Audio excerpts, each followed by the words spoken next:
Welcome. Hoş geldiniz, as we say in Türkiye. Welcome to the Turkish Airlines Series, where we will be exploring the transformative power of travel and storytelling. Today, we're diving into the vibrant world of Türkiye through the eyes of an exceptional guest who knows it inside and out. So joining us is the wonderful Nicole Gheibi. She's an influencer, a storyteller, a creator who has called Türkiye her home for many years. She's based in the beautiful city of Alanya, and Nicole has immersed herself in Turkish culture, learning the language and traveling extensively across the country. Now, the audio-only listeners won't be seeing this, but I've actually got notes in front of me, which the visual audience will be noticing I'm flipping through. Nicole is renowned for her authentic storytelling, blending her personal experiences with deep cultural insights into Türkiye and bringing Türkiye's hidden gems to life. From exploring lesser-known towns to savoring the richness of Turkish cuisine, Nicole's journey is a testament to the power of travel that connects us with new worlds, new ideas, new perspectives, and new thinking. So without further ado, Nicole, welcome to the series. Welcome to the podcast. Thank you so much. We're thrilled to have you here, and we're looking forward to your experiences and the way in which you're going to be inspiring us as listeners to see Türkiye in a whole new light. So if we dive straight into it, I know you're from Sweden. Yes. What inspired you to make Türkiye your home? And why did you choose Alanya? So since I was 13, I always wanted to move from Sweden because of the cold weather, because I'm a person who really likes hot weather a lot more. So me and my family were looking around in Spain, Italy, and then Turkey. My parents went on a holiday alone to Turkey, and they were looking around, and they came to Alanya, and they were like, this is it. So then always, like, since I was young, we were going on holiday to Turkey. So since I was going back and forth, I started building up this love for Turkey and the people and the society and the hot weather, especially. I love the south coast. And the food? Especially the food, of course. But what about Swedish meatballs? I mean, you must miss those Swedish meatballs. Well, I can make them at home. I know how to cook them. Okay. So I'll be all fine. And anyway, here you have köfte. It's exactly. Köfte is better either way. So. Perfect. So it was the warmth, really. Yes. The weather, as well as the emotional warmth for people. Exactly. I started building up a love for the country, and I felt like home. Every time I came to Turkey, I felt like I was home. I think it's worth remembering Turkey really is home. Yeah. It's the world's home. Exactly. It's where we all came from. It's where everything came from. The center Everything of the great. world. It is. Tulips, Mm-hmm. coffee, Yes. yogurt. It's all from Turkey. Türkiye. Yes. Tell me about learning Turkish. I mean, you were speaking, Swedish at the time? Yes. It's Swedish and English. And so tell me about the experience of learning the Turkish language. So I had a lot of motivation at first, because I was like, if I'm going to live there, then of course I need to know the language, because it's very important. I feel like if you move to another country, you should get into the society and learn the culture and learn their language. It's a thing about respect. So I started memorizing words mostly. And also before I was like trying to learn Italian, Russian and other languages. So I had experience in like getting into a language. So I started memorizing words first of all, and then I tried to like talk to as many locals as possible and find Turkish friends. So I would just like sometimes sit with friends for a whole night and I wouldn't understand a thing and they didn't know a word in English, but I just listen and listen. And then somehow you pick up the things with the time, because when you do that over and over again, you get into the language, how they speak, how they talk. What are your favorite Turkish words? Oh, that's Three of them. 3 of them. The only word I know in Turkish is hoş geldiniz. Only that. Welcome. That's enough. I think that's enough. And keteliyorum. I completely agree. Katılıyorum. Yeah, keteliyorum. It's like a magic spell. Yeah. Everything disappears if you say this. I like the word öyle because when you finish conversations, it's not like an awkward ending. You're just like öyle. What does it mean? It just means like that's it, kinda. Öyle. That's Okay. the way it is. Okay, öyle. Yeah. How has this use of the Turkish language helped you connect with locals in terms of your storytelling? Because I feel like if I wouldn't know Turkish, I would actually not really get into the culture and understand Turkey. Because I feel like you really have to know Turkish to understand everything they say around you. Like when you go to the bus station, you overhear conversations, and you wouldn't really understand how the people are in this society if you don't speak their language. So I think it's a very important thing. You're right. Connecting with language is critical if you're Yes. going to understand the space. Definitely. What is a defining moment for you in terms of really connecting to Türkiye? Can you think of one moment that made it like, bang, this is it. I know I'm home. I've had many of them, but one was when I bought the one-way ticket from Sweden to Turkey, and then we were driving with a transfer to our home, and literally the second I saw our new home, I was just like, I'm gonna live here, because it was beautiful. It was around the mountains, also next to the sea, and I'm that kind of person, like mountain, sea, chill, hot weather. Yeah, So perfect. when I came there, I felt it in my heart. Was there one Turkish cultural tradition or festival that really deeply impacted you?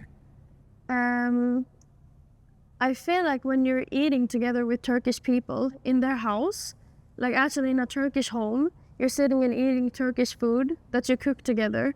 That's really a moment where you feel the Turkish culture, because the way you eat food in Turkey is so different from Sweden. Because in Sweden you put like a plate to everyone, and you put the food on that plate, and everybody eats by themselves, kind of. But in Turkey you put like so much food on the table, and people are eating, with the same fork that they put in their mouth, and like these kind of things. It feels like you connect more. You have conversations actually at the dinner table. Because in Sweden, it feels like most people are just on their phones or not really socializing. I also love it. You go to a fine dining restaurant in Turkey and it's all very formal.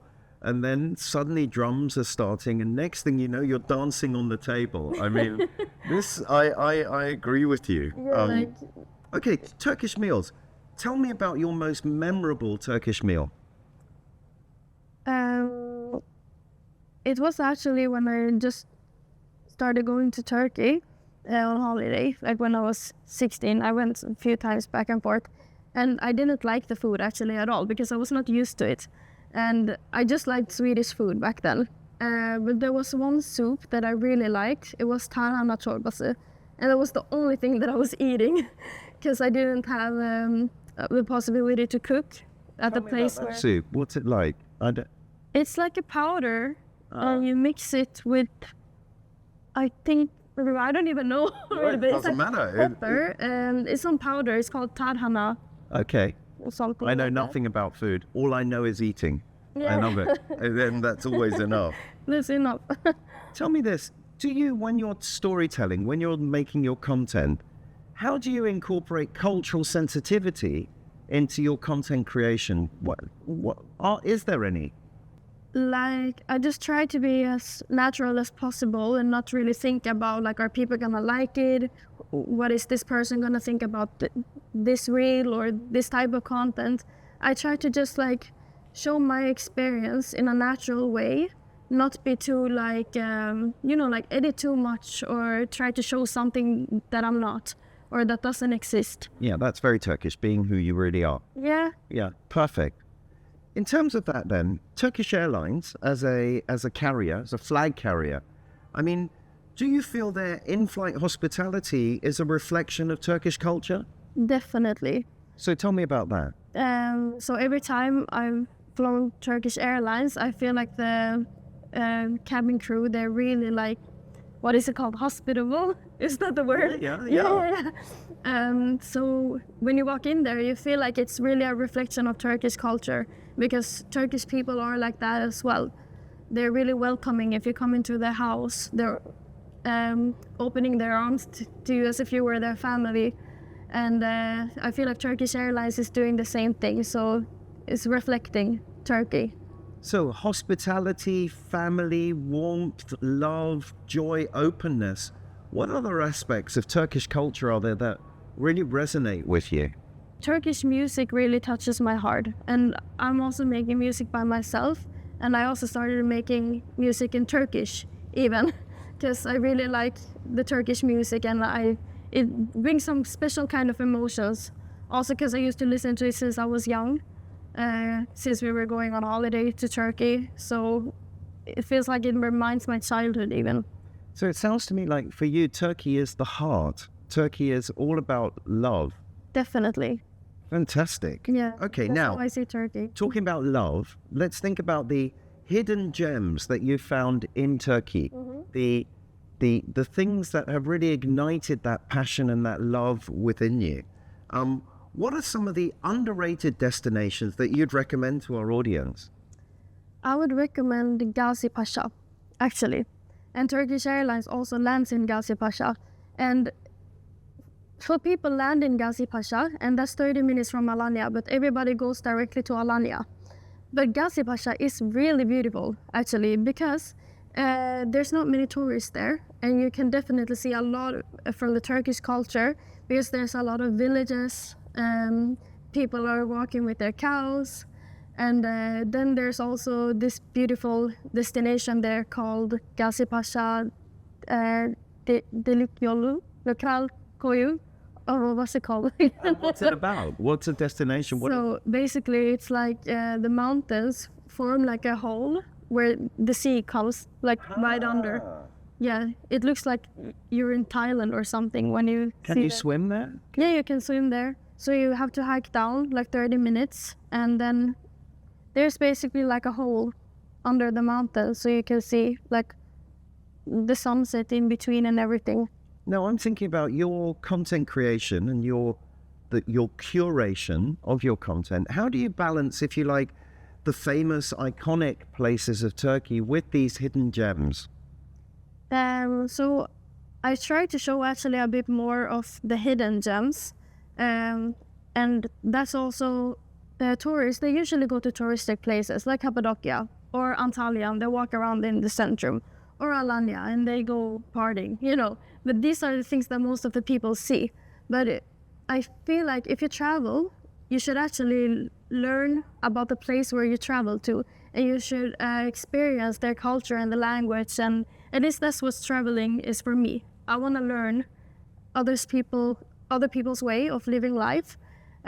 So when you go to places like Gazi Pasha, for example, you really see how people are actually living. They're living on like the countryside. They're walking with their chickens and their sheep and stuff like that. When you arrive with Turkish Airlines at a destination, how do you then explore the local area? With a taxi or by bus? What about the infrastructure within Turkey? Is it easy to negotiate? Yes, it actually is. You can travel by airplane also between the whole, like all of the cities in the country, and you can travel with bus very easily, and it's very easy, I think, and it's very cheap as well.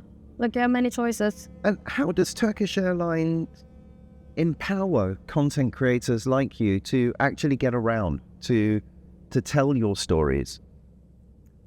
Of course, when you travel around and you travel with a good airline, and you feel like the journey has to be important too. So when they are treating you good in the airline, the journey just becomes better automatically. Plus, Turkish Airlines has so many different destinations that you can go to. I've got a question there as well. A memorable moment of your many travels with Turkish Airlines where their service added to your journey. Can you think of one moment that comes to mind? Yes, definitely. I remember one time I booked a flight ticket with Turkish Airlines from Alanya to Istanbul, and I didn't have the opportunity to eat. So I was just flying and I was looking out the window, and suddenly they come with food. And I didn't even know that. So it was like the biggest surprise for me, and I was so hungry. So they just gave free food, and I was like super happy. Saved me that day. I was dead hungry, you know. What about this though? How does Turkish Airlines make Türkiye accessible for people who travel like you within Turkey a lot?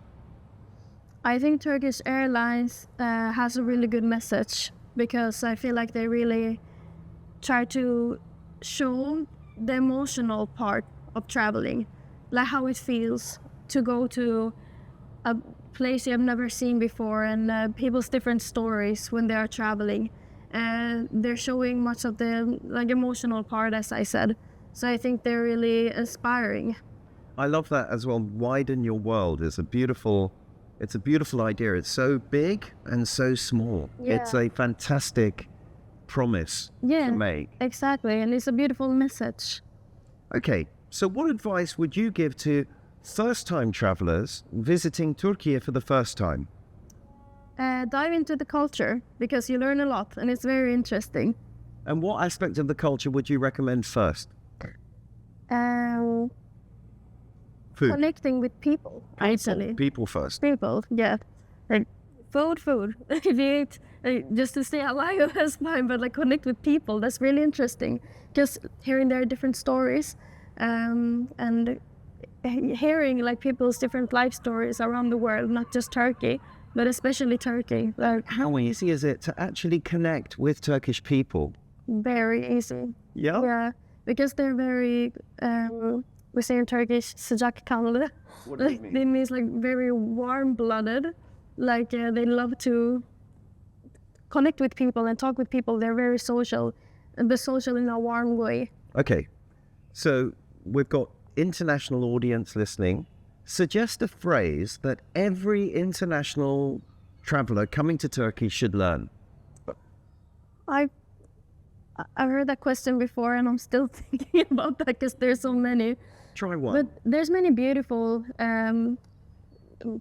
words in Turkish that you can't really explain in English. You can, but it doesn't really sound the same. But for example, after someone I've cooked for you, you can say ellerine sağlık, and it means Ellerine sağlık. ellerine Ellerine sağlık. sağlık. It means health to your hands. Oh, wonderful. But Okay. it's more metaphoric, because they cooked. It's like bon appetit. Yeah, no. No. It means health to your hands, because they used their hands when they were cooking. So health to your hands, so they will be healthy because you are the one cooking. That's you're the one who beautiful. have been cooking. How can travelers then, I mean, for you've now learnt the language, you can connect. How would you recommend a traveler connect with local people when they come to Turkey? Go to the countryside, actually. Do not just go to the touristic places. Go to drive outside the city and see what's there. And I feel like most of the people there, they're very welcoming when they see a foreigner, because it's interesting for them as well as it's interesting for us. And what is the one must-pack item if you're coming to Turkey? Power bank, because Power bank, you're gonna need to take a lot of photos because it's beautiful everywhere. Okay. Now, traveling's been a way of life for you. I mean, you are a traveller at heart. So what excites you most when you're planning your trips? Seeing their way of living life. That's actually the thing that makes me most excited. Because I remember when I came to Turkey, I was taking long walks, and I was just stopping and looking at houses, looking at their balconies, what do they have on their balcony? Small details. It was very interesting for me, because it's so different from Sweden still. And what about Turkish cinema, Turkish plays, Turkish events, Turkish things like this? Are they easy to access? Is it worth trying? Cinema. Cinema, TV, cinema, movies. Yeah, easy to access. Easy, simple. Yeah. You're a content creator, it's a busy schedule, you're traveling everywhere. How does comfort affect your ability to create content? Does it matter? So I usually don't really care about comfort. But when I fly with Turkish Airlines, gladly, I'm always comfortable because they have really comfortable seats, and the feeling in the airplane, like the cabin crew, they're really kind and always help you if there's any problem. What about flexibility? Is that important? The ability to change flights quickly, the flexibility necessary to do your work. Of course, that's important, because it's always hard, like if you're gonna wait too long when there's a connection flight or so. But Turkish Airlines really make it possible that you're comfortable, because they have really long flights from like far destinations, so you don't have to worry about connection flights to most destinations. That's something I really love about Turkish Airlines. Now that's useful. Now what about this? Surprise encounters. Is there a story you have or a memory that you have of a surprise encounter that really stuck with you? Yeah, there's many of them actually. Especially when I was learning Turkish, I made many mistakes, said many weird things. But also when it comes to Turkish culture, I also did many wrong things that I didn't know was wrong. Because as a 17-year-old girl coming from Sweden, how can I know? Of course, it takes time to learn. So for example, one time I was in my friend's house and she asked me to put chai, like tea, for everyone. So in Turkey, basically they have two tea, what is it called? Yeah, teapots, exactly. And one is with actually like tea, but like really strong tea, and one is with just water. I didn't know that. So I just put the strong tea to everyone, like fully. You should put half-half on the water and the tea.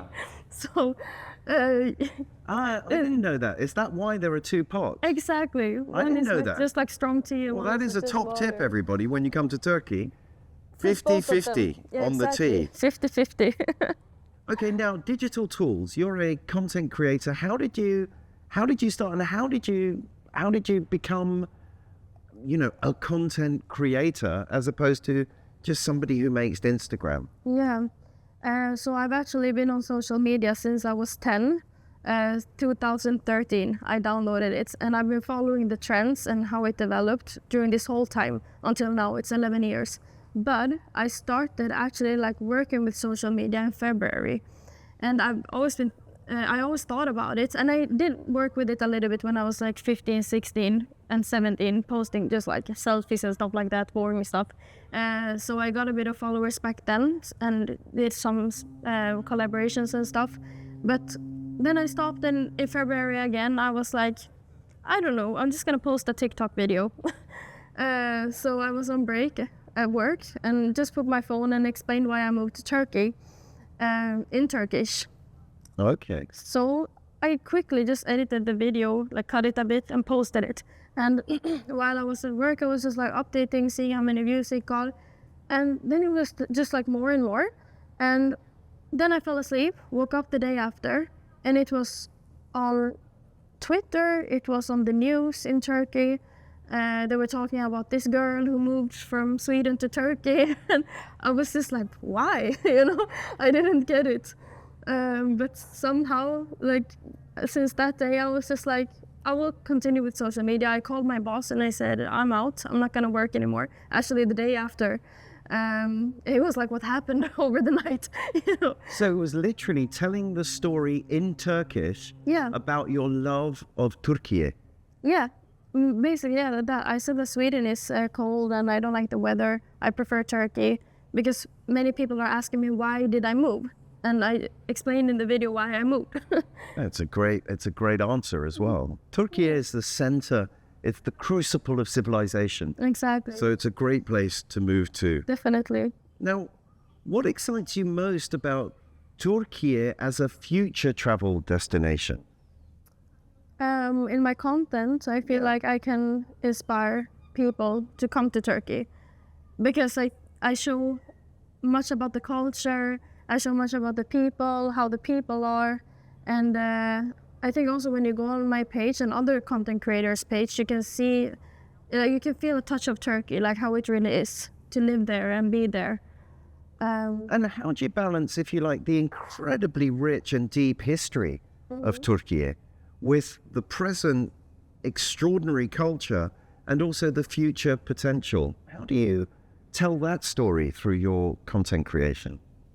I just try to be as natural as possible. I don't really plan, like now I'm gonna tell history or now I'm gonna tell the future of Turkey. I mostly just try to show how it is in the present. So in terms of cultural heritage, are you sensitive at all about preserving that heritage?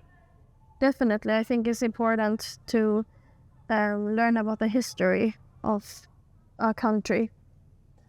What one destination in Turkey do you still dream of going to? Cappadocia. Yeah, have you not been to Yeah, Cappadocia? and that's really a shame. I went to Cappadocia in the balloons, and it was unbelievable. We stayed in a cave. Yeah.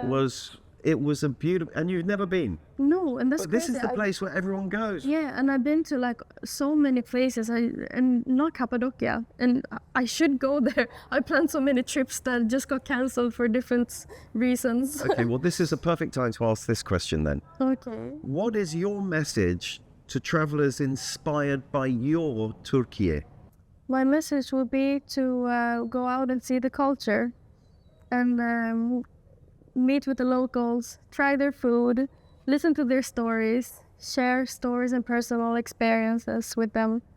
I feel So like for that's you, how, Nicole, it's all about the love, isn't it? yeah, of course, Yeah. that plays a big part. But that's also how my eyes got open for Turkey, because I connected a lot with the people here. And for example, if you go to a mountaintop and look at a view, yeah, it's beautiful, it can touch your heart, but I think you really get into the culture and society when you speak to the people. Beautiful. Now, Nicole, we're going to close up and we have a quick fire round. Yes. So I'm going to ask you a question. You're going to respond with the first thing that comes into your head. All right. There's no right or wrong answer. You cannot fail. Okay. In fact, the only way you can fail is if you don't respond. All right. Okay, so are you ready? Mhm.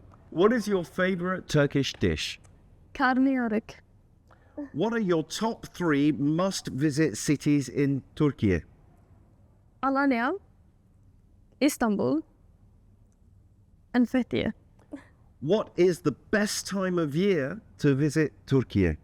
Summer, autumn. If one answer, you can only do one. Both of them. Okay. If you could describe Turkey in one word, what would it be? Love. Nicole, it's such a great answer. I mean, hang on, you've interrupted my quick fire because it's a perfect answer. What's the most unexpected place you've discovered in Turkey? There's not a name. On You're that playing place. for time, Nicole. One answer. Okay, fast. I went up to the mountain and I just found this like big old castle, like that Where was was this? abandoned. It was in Alanya, somewhere like up in the mountains. I was just driving around and just found this like city. Seriously, it was super cool. There's no name for it, but it's beautiful. Nicole, you're wonderful. Thank you for sharing with us your experiences of Turkey and Thank your you so travel. I'm sure you've inspired many people to come to this incredible country and your unique perspective, because I think your perspective is very unusual. Somebody from Sweden living, loving Turkey and really speaking the language with the people. Thank you. Great. Thank you so much. It's a pleasure. You brought Turkey, the magic of Turkey, to life. I'm glad for that. Thank you. I mean, if you were here in the room, I would say, ladies and gentlemen, a round of applause. But there you go. You have my applause. Thank you so much. So to our listeners now, we hope Nicole's stories have inspired you to embark on your own adventures, discovering your own places, your own loves, your own people, your own stories. Whether you're exploring the vibrant streets of Istanbul, the natural beauty of Antalya, or the countless hidden treasures waiting to be discovered, Türkiye offers something unforgettable for every traveler. And remember, with Turkish Airlines flying to more countries than any other airline, your next transformative journey is closer than you think. Thank you for tuning in to this episode of the Turkish Airlines Series. Discover your own transformative journey with Turkish Airlines, and where will your next adventure take you? Until next time, keep dreaming, keep exploring, and always widen your world. Safe travels, my friends. Thank you, Nicole. Thank you so much.